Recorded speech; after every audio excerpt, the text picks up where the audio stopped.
Alright guys, James at Rampant Lion Reviews again for you today. For this one, we are going to do another out and about video for you. So today, I'm still in Connecticut. This time I'm in Hamden, and we're going to have a little look at Josh and Laura's local brewery. So this is the one behind me here, No Worries Brewing Company. They've got quite an interesting tap list from what I've seen today, so we'll be reviewing some more kind of unusual styles that I haven't really done in the other American out and about videos that I've filmed so far, so really looking forward to that. But I've been told the beer here is pretty damn nice, so let's get started on this one and see what it's all about. No Worries Brewing Company of Hamden, Connecticut. Let's do as we always do, we'll go in, we'll try some of the beers, and I'll see you guys in a second. So yeah guys, that's where I was, just filming that little introduction, but the brewery itself, the tap room, is just over here. So they've actually got quite a nice little kind of outdoor seating area, and yeah, it is really quite chill actually. I'm here very early in the day because I've got to go and dog sit for Laura and Josh, so I came down pretty much when they were just opening, so the place is kind of dead just now, which is quite nice for filming, but I'm sure you get a bit more atmosphere and things out of it later on. But yeah, really nice little outdoor bit here. I might need to film a review on one of these beach seats actually, and you can see welcome to the hammock life, No Worries Brewing Company.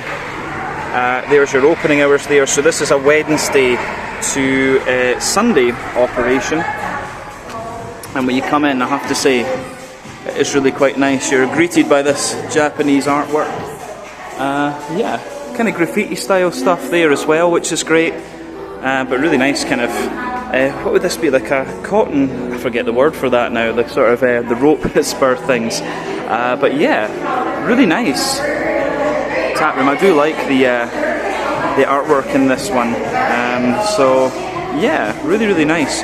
They've got another room kind of through there. If you look through here, you can actually see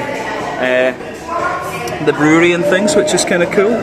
But yeah, a really nice bar and stuff like that as well.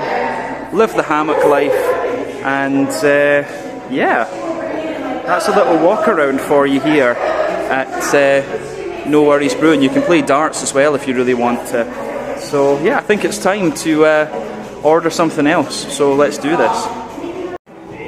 Alright guys, let's have a little look at the tap list here then at No Worries Brewing. So if we come over here, up the top, you can see they have the Hakuna Matata, their blonde ale, which is sold out. Apparently that's going on again next week.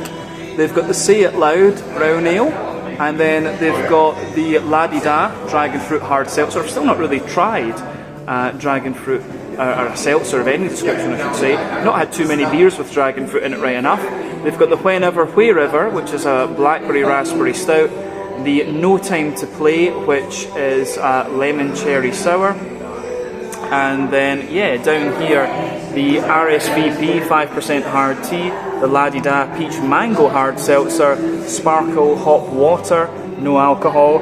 Then down here, the Blame It All on Me coffee stout, the margarita on tap, and then the So What You Want, a strawberry banana IPA. So, yeah, quite an interesting tap list here, some styles that you're not going to see in too many different places. So, yeah, let's leave it at that for this little bit.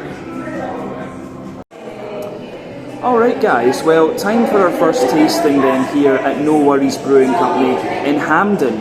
So they've got kind of an unusual list of things on tap here at the moment. It's styles that you don't see all that often at the moment. Most places are doing lagers and IPAs and stuff like this.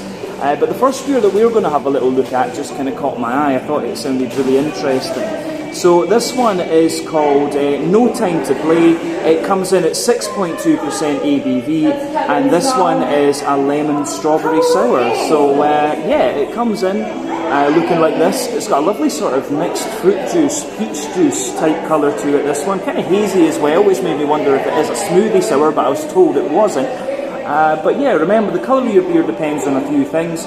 One, the type of malts that you use. This goes a long way to determining your EBC rating. Two, length of your wort boil is also going to play a role, because the longer you boil the wort, the more the sugars caramelise, and thus you get a darker colour of beer. But any barrel aging you do or adjuncts you put into the beer will affect the colour as well. And when it comes to sour beers, that is quite a big factor actually. So yeah, a lot of the colour in this one is being decided by the strawberries and the lemons. So yeah, not much in terms of visible carbonation with this one. As you can see, it's pretty hazy, which again, as I say, made me wonder if it's a smoothie sour. But you know, when you think that there's strawberries and lemons in this one, the colour of this beer kind of makes sense, to be honest with you. So yeah, this is a half pint incidentally. Let's have a wee look at the aroma of this one and see what it's all about. Oh yeah, I'm going to say straight away, this one is pretty damn tart. You can smell the lemons coming out of it right away. Yeah, so a lot of kind of sharp lemony character out this one. It actually smells like pink lemonade almost. I always used to love drinking pink lemonade when I was a wee one over here in the States. So yeah, the aroma of this beer really just reminds me of pink lemonade. It's a very straightforward aroma, this one. So you do get a little bit of you get a very slight bready bread crust out of this one. You also get a little bit of you do get a good little bit of a kind of almost yogurty type character out of this beer as well. So yeah, like a kind of petit filou, fromage frais, yogurty type thing. On top of that, there's maybe a very slight hint of like a butter candy, butterscotchy type note to the beer. But yeah, the malt base in this one is quite straightforward. Quite often those sour beers are very straightforward, but they are really quite nice to drink. With this one, I'm curious as to whether they've used hops in it, because it smells very, very smooth. You do get a little bit of grassiness, and you also get a little bit of a kind of grassiness and a wee bit of kind of like placebo sort of effect with it, but not too much. And that's always one of the great debates with sour beer. Do you use hops in it and give it a little bit more complexity in the flavour, or do you not use hops and let the kind of malt base and the fruits kind of shine? Back in the day with the Huises and the Flanders Reds and things like that, they would use older hops where the alpha acid had kind of dropped away a little bit and made the beer not as bitter. Because if you do use fresh hops in these beers, the bitterness will take away from the sourness of the beer a little bit. But many modern sour beer brewers don't use hops. Some of them still do though. So it just depends on the brewer's mentality. But yeah, on the fruity side of things, you're getting a little bit of an almost like bubblegummy type quality coming out of this beer. You've got the sharper lemon, you can smell the juicier strawberry, and as I say, the overall aroma of this beer for me is very much like kind of pink lemonade. I think it goes together really nicely, to be honest with you. So yeah, I don't think we need to say anything more about the aroma of this one. Let's get stuck in and see what it's all about. This is the No Time to Play, a 6.2% ABV strawberry lemon sour, our first beer here at No Worries Brewing. Slam Jim.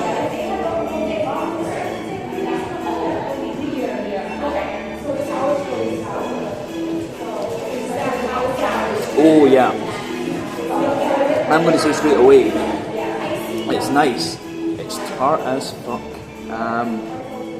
It's really, really nice though. Gets a thumbs up from me. Oh, yeah, your palate definitely needs a little bit of time just to kind of adjust to this one. It's been a long time since I've had a sour beer that's quite as sharp as that. So yeah, interesting, but as I say, very much like pink lemonade.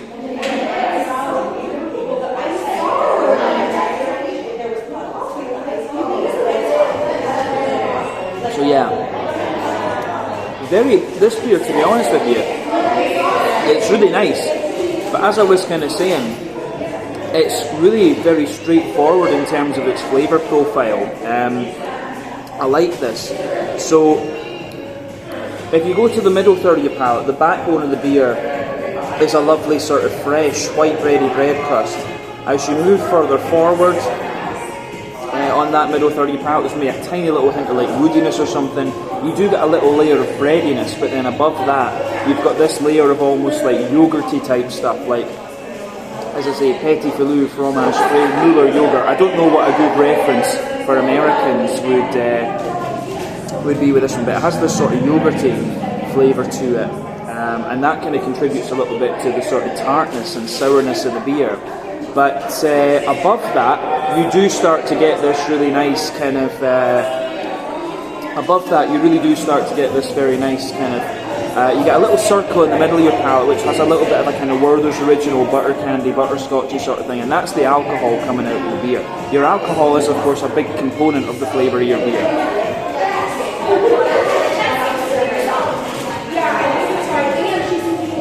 So yeah, on the back third of your palate then,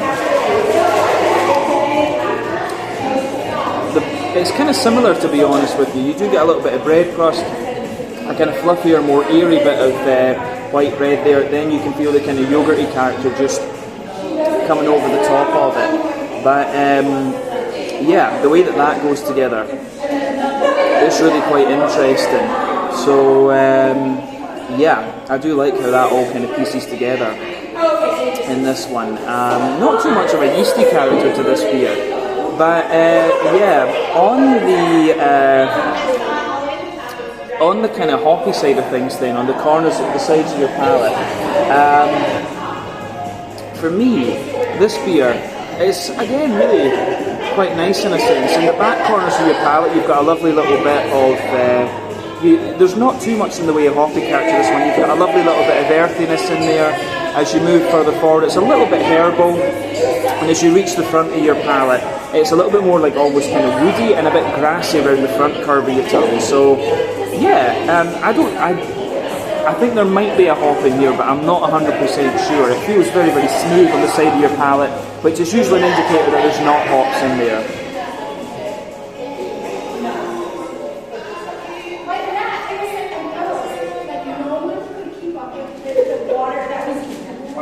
So yeah, on the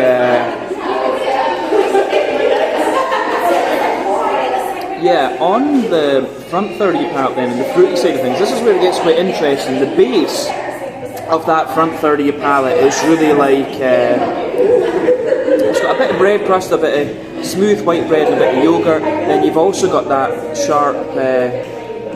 You've got that kind of sharp sourness and stuff coming on. Whenever you add fruit into beer as an adjunct, it always comes out a little bit more, you know, it always kind of suppresses a little bit the green component. That's one of the other arguments against using,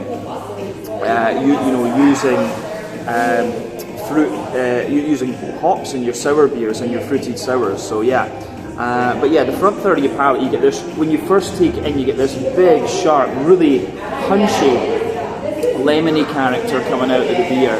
And of course that lingers there. The lemon really dominates this one. I think that's absolutely fair to say. There's no question in my mind about that. But it mellows out really nicely, and as I say, the overall vibe of this beer is like a sort of pink strawberry lemonade type thing. But yeah, it's quite, it's really quite nice. I mean, you get a little bit of juicy strawberry at the back of that front third of your palate into the aftertaste. Other than that, you've maybe got a very slight sort of kind of dry peach, dry kind of apricot type flavour coming out on the front third of your palate. But yeah, not too much to report other than that. So let's round off this tasting then with a wee look at the mouthfeel.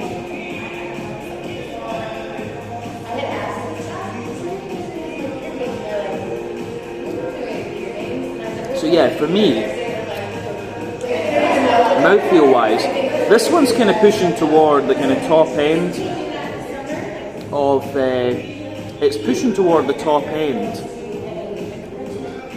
of mid-bodied, but as a sour beer it is for me a bit lighter bodied, generally speaking. It's one of the, I consider sour beers a bit lighter in their body than many other kinds of beer, but this one for a sour beer, especially the type of sour it is actually quite, it feels quite thick underneath, but the tartness makes it feel lighter is probably a way to describe it. IBU wise, I think this is probably 0 IBUs. On the tartness level, it's tart as fuck, as I've said before. It really is a big tart beast of a beer, this one. So yeah, it's really quite nice. A little bit of sweetness in the malt base, a little bit of smoothness, that kind of yogurty type character. Really nice sour beer, this one, quite different to the other sours I've had in recent times. But I think we can leave it at that for this one. This has been a really interesting first tasting here. So this was the No Time to Play, a 6.2% lemon and strawberry sour, our first beer here at Worries Brewing. Catch you guys in a second with something else. So yeah, I noticed this as well. This was really cool. They've got all the brewery artwork on the wall for the beers. So yeah, you can see Apple Amber Ale, State of Grace, Do-Si-Do New England IPA, the Say It Loud Brown Ale, the Remix Experimental IPA, the Fruited Sour, Hush New England IPA, Blame It All on Me. What's that? Cultivation IPA? Owned. I like that one, I have to say. Even Flow Lager, La Di Da, the Seltzer, the Opener Pilot Series.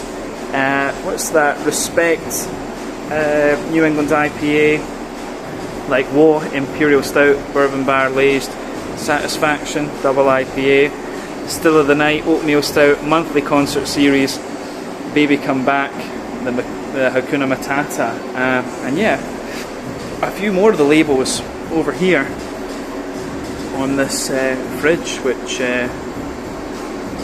looks quite nice as well, actually.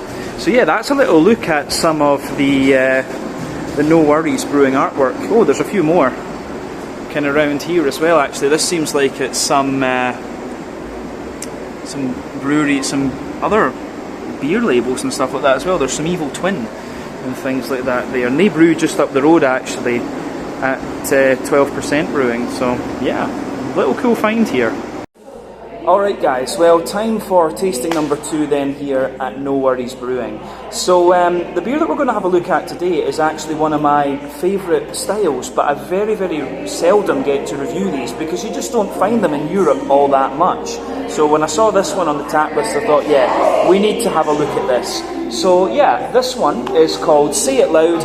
It comes in at 5.2% ABV, and this one is an American brown ale. So you can see that this one's poured with a lovely kind of half to 2/3 finger of a frothy, I would say kind of light beige coloured head there, and you can see the colour of this beer. It's got this lovely dark sort of I would say very dark chestnut, ebony, rosewoody type colour, which is what you expect. Remember, the colour of your beer depends mainly on the type of malts that you use. You can see brown ales that are a little bit lighter than this. This is definitely one of the darker ones I've seen at the lower ABV. Not too much in the way of visible carbonation. 1 or 2 big bubbles sticking toward the side of the glass with this one, and a few little ones going up toward the bottom of the head there. But overall, it does look really nice, and I got a full pint of this one because, as I say, I love this beer style. I don't get to drink them all that often. But appearance-wise, nothing surprising about this beer when I consider what style it is. So yeah, let's have a look at the nose of this one and see what it's all about.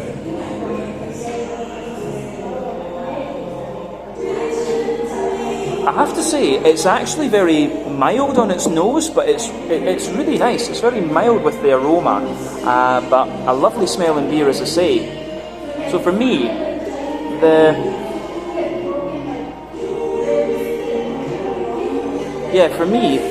it's quite a bready leaning brown ale, this one. So the backbone of the beer, you have this sort of you've got a lovely little bit of like this kind of sweet rye bready bread crust. Yeah, sort of sweet rye bready bread crust. On top of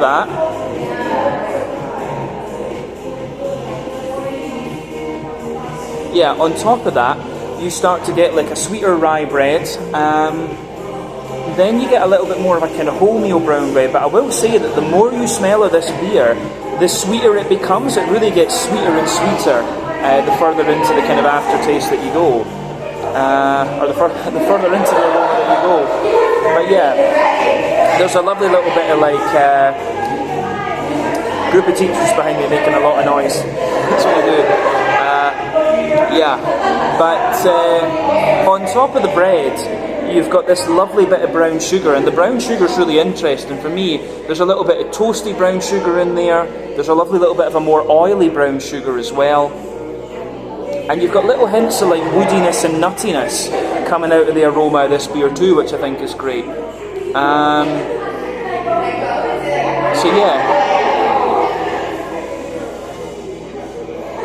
for me, the brown sugar in this is lovely. I think this is going to be quite a sweet brown ale, but also very, very smooth at the same time. On the hoppy side of things, you've got a slight touch of earthiness in there, a little bit of herbal character, also a wee bit of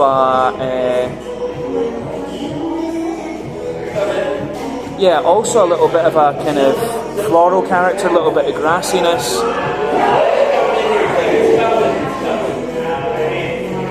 Yeah, a little bit of grassiness in there.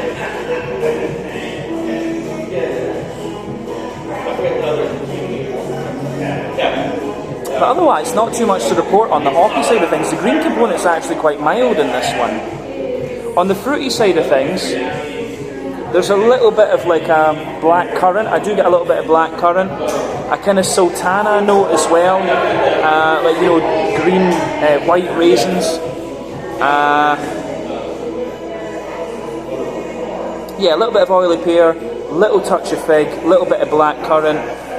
Yeah, I don't know if there's too much else to say on the aroma of this one, but it smells lovely.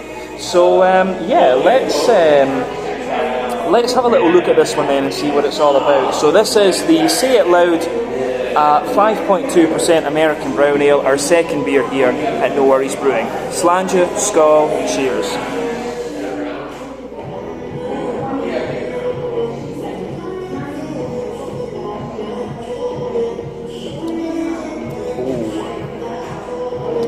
That's nice. That is good. I will say, it's very, very smooth as I was expecting, but it shows you a bit more roasty, toasty character into the aftertaste. That's a really nice brown ale. The beer that really introduced me to the American brown was Brooklyn Brown. And yeah, I think the way that this one goes together is just nice. You know, there are so many better brown ales out there than Brooklyn Brown, but still, I think this is quite nice. I have to say that. So big thumbs up for me on this one. One of my favourite styles that I just don't get to drink all that often.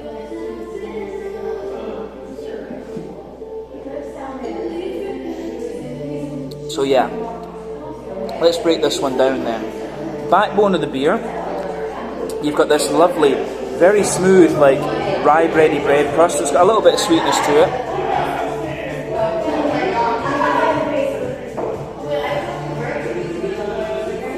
So yeah, lovely little bit of rye bready bread crust. A little bit more toasty further back on the palate for sure. Further forward on that middle third of your palate, you get a little bit of woodiness coming out of the beer. And then on top of that, yeah, a kind of sweeter layer of like rye bread. Then you get a lighter kind of wholemeal brown bready sort of thing out of this one. And then you start to get some brown sugary notes out of the beer. I will say the beer isn't quite as sweet as I thought it was going to be from the aroma.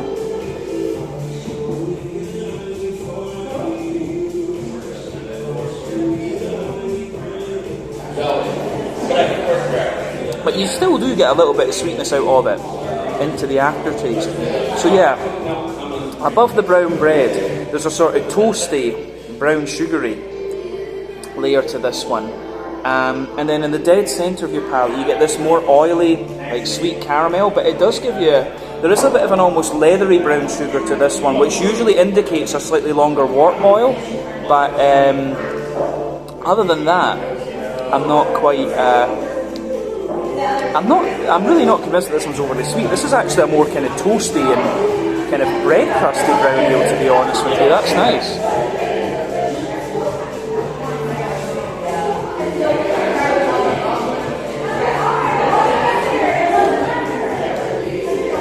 But yeah, I think the way this goes together is really pretty. It's really quite nice. For me, the middle third of the palate is good. You get a little bit of nuttiness out of this beer into the aftertaste. But yeah, on the back third of the palate then, you've got a little bit more of a, you can feel the bread crust is a little bit more kind of roasty and toasty. As I've often said, sweeter flavours come out further forward on the palate, more dry and bitter flavours come out further back. So you've got the roasty, toasty, well-fired bread crust in there. The rye bready layer is there and it feels lighter and more airy. The wholemeal brown bready layer is there and it feels lighter and more airy. Then you can feel some of the toasty brown sugars just creeping over the top of that.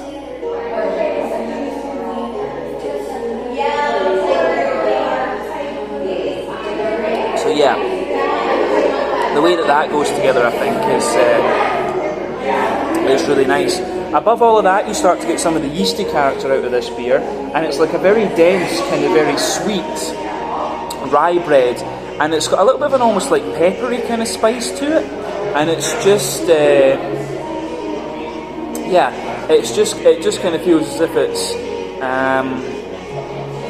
it just feels as if it's kind of wrapped into that, actually.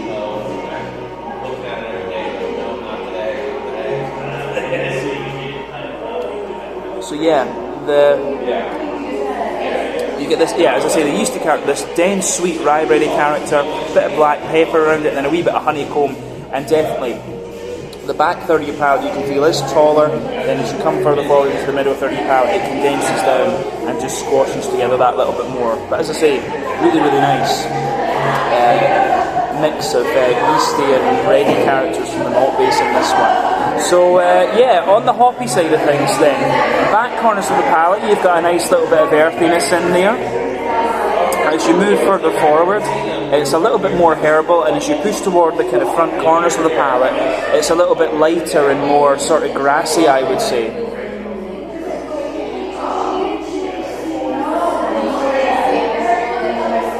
So yeah, for me, I think, hoppy character isn't too prominent in this one, but on the front third of your palate you do get a nice little bit of fruity note out of it. So yeah, for me, the front third of your palate, you've got a base of the kind of bread crust again, you've got a lovely little bit of kind of sweeter rye bread in it, and you've also got that little touch of like sweeter wholemeal bread on top. Then you get that nice oily bubble where the juicy fruity esters just roll their way out of the beer. So for me, I keep saying that in this video, the fruity side of this beer is quite nice too.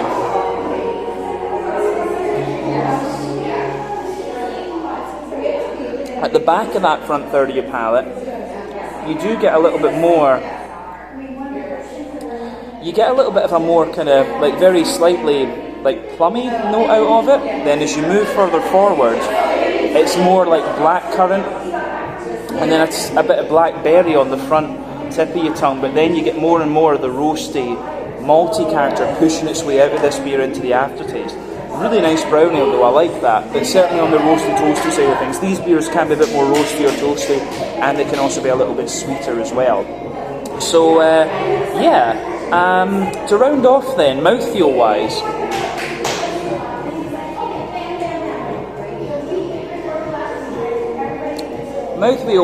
I would say that this beer, it's kind of mid-bodied. Carbonation is very, very smooth. It's got a little bit of slickness to it, which is good. In terms of IBU and bitterness, this one feels as if it might have a little bit to that. It has certainly got a wee bit of roastiness from the... it certainly feels like it's got a wee bit of roastiness from the malts as well. So maybe you're talking about 70-ish IBUs for this beer, to be honest with you. Because you've got calculated bitterness and perceived bitterness to think about here. So I think the perceived bitterness might be a bit higher than the calculated bitterness in this one. But yeah, a good little bit of hoppy character to it as well. Lovely kind of wetter, fruity character, I would say, as well. But as I say, really nice American brown ale, this one. Certainly more roasty and toasty than some of the other ones I've had. But yeah, I do like how this goes together. So gets a big thumbs up from me. But I think that's everything we need to say about this one. So yeah. This was the Say It Loud, an American brown ale at 5.2% ABV. Let's leave it at that for this one, and I think we're going to do one more tasting when I'm here, because they have got another beer that kind of caught my fancy as well. Catch you guys in just a second. So yeah guys, if you come through the door, you can have a little look at where they actually brew. So you can see they've got a 3-vessel brewing system there. Looks as if it might be about 1,000 litres or something like that. I'm not sure what that will be in US barrels or whatever, but yeah, you can see there's maybe about 7 or 8 fermentation tanks and things in there, but yeah, bigger one over there too. Really quite nice. I think these ones are actually, that one over there is the bright tank where the beer will sit before it's canned and whatever, but that's just a very, very quick look at the brewing area for you here at No Worries Brewing Company. They've got this little stand as well in this little area here, just through the magic door. That's where the tap room is up there. So yeah, let's get back to it and have a look at another beer then. Alright guys, well, time for our third and final tasting then here at No Worries Brewing Company. So for this last review then, we're going to go for another style of beer that I very much enjoy. So this one comes in at 5.6% ABV, it's called Blame It All On Me, and this one is a coffee stout. So this is actually one of the lowest ABV coffee stouts I think I've ever tried on the channel, because most of the ones that we get back over in Europe are like imperial coffee stouts, and I don't think I've tried too many of these on tap either, come to think of it, because you know, these are the big bottles, the big beast bottles that I normally buy. But yeah, when this beer poured, it came out with about a finger of a frothy, I would say kind of medium fawn coloured head. That's faded away to just be a very kind of thin foamy layer there, but there's a thicker ring just sitting on top of that, and as you can see, you've got this lovely I would say, yeah, dark ebony rosewood colour to it. Again, it's pretty much the same colour as the brown ale was, to be honest with you. Yeah, it has got a little bit of a kind of chestnutty coloured edge to it, but yeah, colour of this one is pretty much the same as the brown ale was. So let's have a little look at the nose on this one and see what it's all about.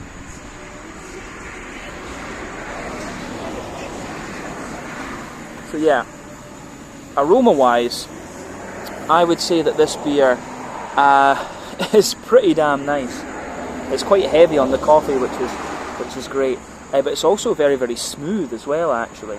So as I've mentioned in many of the kind of sit-down reviews, coffee beans are probably my favourite adjunct that you can put into beer, because they are just as diverse as hops.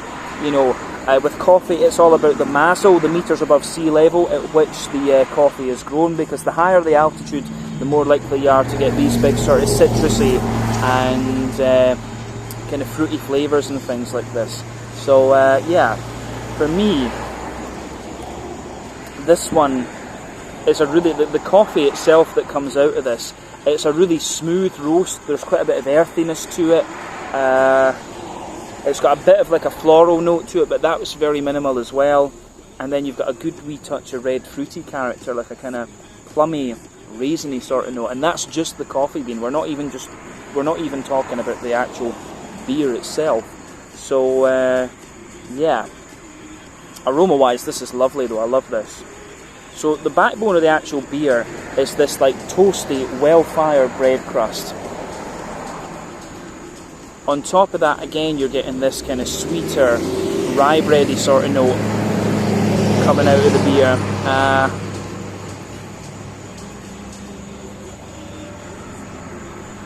So yeah, a sweeter kind of rye bready note coming out of the beer. On top of that, definitely a bit more of a kind of like pumpernickel German brown bread. There's a wee touch of brown sugar in here, like a sweeter, there's a bit of a toasty brown sugar, and you've also got this kind of sweeter, more like oily, caramelly type character coming out of this one, which I think is good.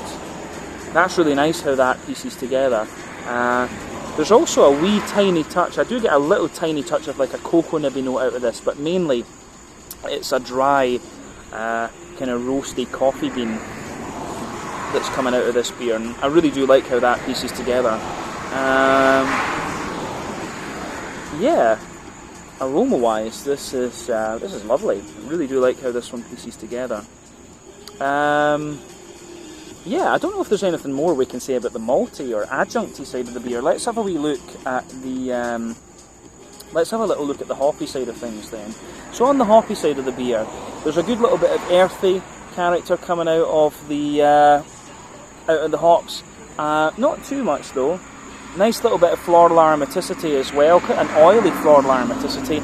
Then you've also got that nice kind of lighter, grassy character coming out of the beer too, which I think is great. Yeah, I mean, for me, the grassy character that comes out of this, the floral notes are quite deep, the grassy character is quite oily and bright as well. Yeah, I really do like how that all pieces together. Yeah, for me, aroma-wise, this is lovely. On the fruity side of things, there's a little bit of like a plummy note in there for me. Definitely a little bit of a black currant as well. The fruity notes in this one are quite subtle rather than anything else. But yeah, I really do like how everything pieces together in this beer. It's a big thumbs up for me. I love coffee stouts. I'm curious to see how a lower ABV coffee stout is going to turn out in this one actually. So yeah, I think we can have a little taste of this one then and see what it's all about. So this is the Blame It All On Me, a 5.6% coffee stout, our last beer here at No Worries Brewing Company. Slàinte, skål, cheers.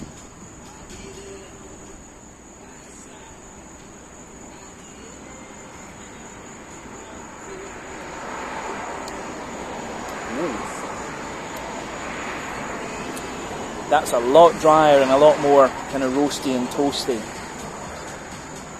than the aroma would have you believe. Nice beer though. As I say, I've not had many lower ABV coffee stouts. I don't know, as I say, you just in Sweden and the Nordic countries, you don't tend to find lower ABV coffee stouts. They tend to make these, they tend to make the big imperial stouts. There is a sort of thing that your IPAs and your lagers are supposed to be your more drinkable beers. The big dark ones are supposed to be exactly that, stronger. So yeah, to find a lower ABV coffee stout like this is quite interesting.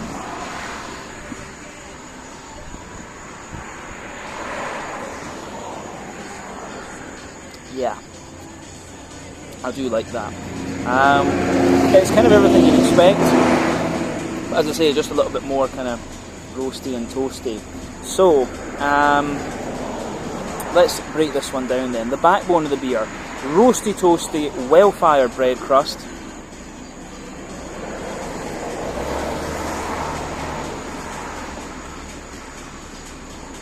So yeah, roasty, toasty, well-fired bread crust. Further forward on that middle third of your palate, you get a nice little touch of woodiness in there. There's a wee bit of a rye bready character. Comes out on top of that as well. And then a wee bit of rye bready character in there. Then you've got a more wholemeal brown bready character as well, which is great.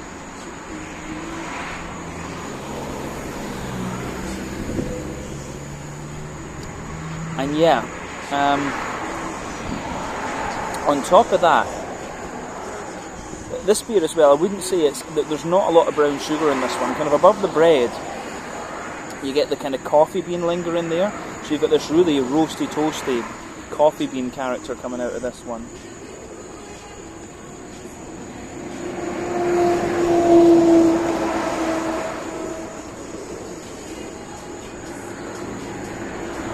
So a lovely roasty, toasty coffee bean character in there.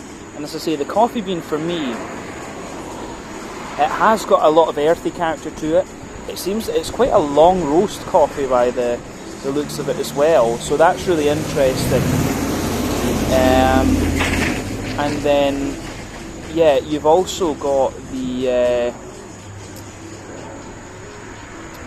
you've got a little bit more of an aromatic character comes out of it the further into the aftertaste you go too, which is interesting. But it doesn't actually have too much in the way of fruity character. I was getting quite a lot of fruity character out of the coffee in the beginning with this beer.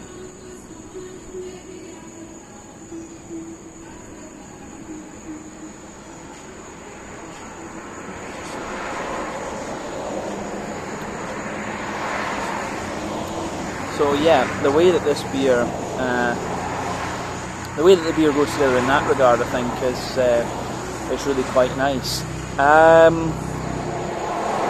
Yeah, on the, you do get a little bit like a toasty brown sugar sitting above that. It's not really a sweet brown sugar, yeah, more of a toasty, dry kind of brown sugar coming out of the beer.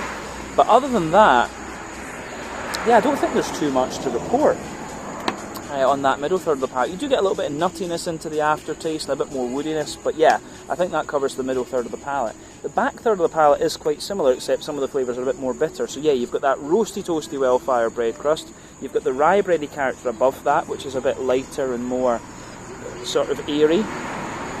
Then you have the above that, you have the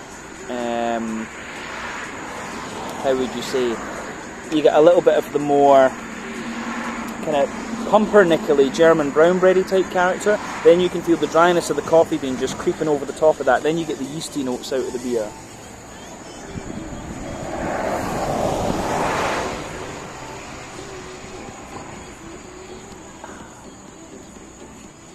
So yeah,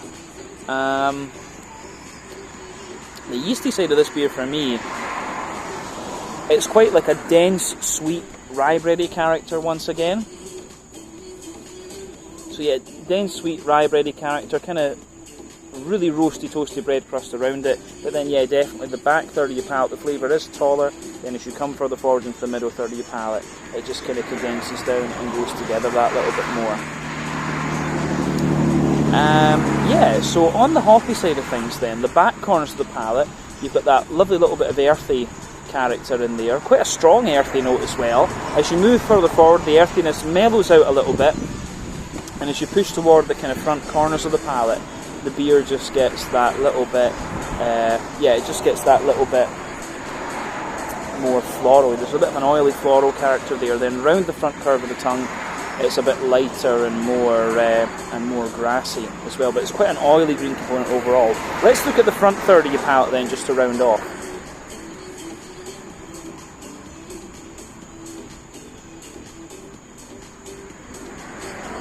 So yeah, front third of your palate, you've got this lovely,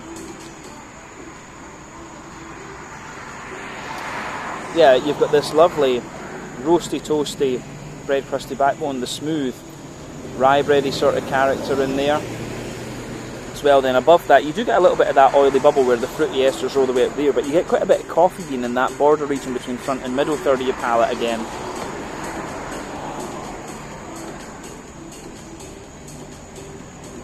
So yeah, the fruity side of the beer for me, it's mainly like a light sort of blackcurrant that comes out of this one. There is a wee bit of like an oily plum at the back of the front third of your palate. As you move further forward, it's a little bit more kind of blackcurranty, and then yeah, you've got a wee touch of like blackberry. You've got a wee touch of like kind of blackberry toward the very front of the front third of your palate, and yeah, I really do like how that pieces together. On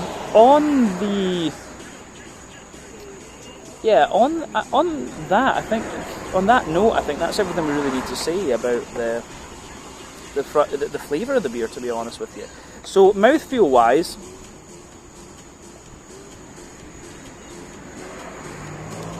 you know, I'd say mid-bodied, carbonation's very smooth. It has got a little bit of a kind of slick, so a wee bit of a kind of slick, slightly oily character to it. Maybe more silky is a better word actually. Yeah, more kind of silky type character to it. And yeah, IBU wise, I think this one's quite high again. This must be about 80 or 90 IBUs, both from the coffee bean and from the hoppy side of the beer. You might have to talk about, you know, perceived bitterness and calculated bitterness in there again. But yeah, malt base, as I say, roasty underneath, a bit smooth in the middle, roasty from the coffee adjunct on top, and there's a wee touch of sweetness into the aftertaste. Then yeah, lovely little bit of oily kind of fruity character too. But overall, a really nice beer, this one. I enjoyed this. Maybe, say for me with coffee stouts, I'm used to a big thick body. This one is a bit light in that sense, but then you have to remember it is only 5.6% ABV. But yeah, I like this one. It's been a while since I've had a coffee stout, so this was a nice little bit of a change of pace. But yeah, that's the end of our final tasting then here at No Worries Brewing. I'll give you my final thoughts on my time here in just a second. So I'll catch you just in a little minute. Alright guys, well that's my time over then here at No Worries Brewing Company in Hamden in Connecticut. So I had a nice couple of hours here. I got to try 3 different beers. We had the sour beer first, which I believe in the video I mistook for being a strawberry lemon sour. It is a cherry lemon sour actually, so yeah, that video was a little bit inaccurate, but still very, very nice beer. I really enjoyed that one. That one was tart as fuck. The American brown ale I really enjoyed as well, a style I really don't get to review all that often. And then we had the coffee stout, which was quite interesting to try because I'm used to trying those beers at a much higher ABV. But I want to give a big shout out to Nolan, who was behind the bar looking after me. He was really nice, looked after me quite well, taught me through the beers and all that. It was really nice.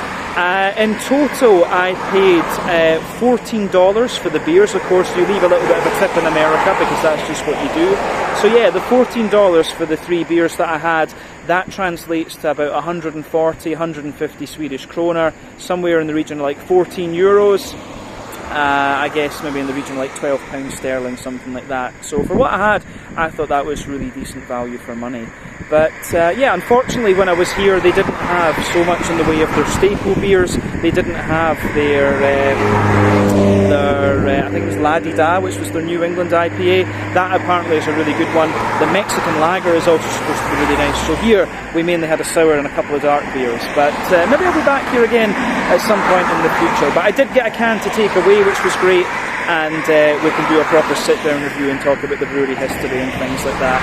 But yeah, let's leave it at that for now. This was No Worries Brewing Company in Hamden, Connecticut. Come and check them out if you get the chance, and I will catch you guys very soon with another out and about video. See you shortly. Slàinte, skål, and cheers.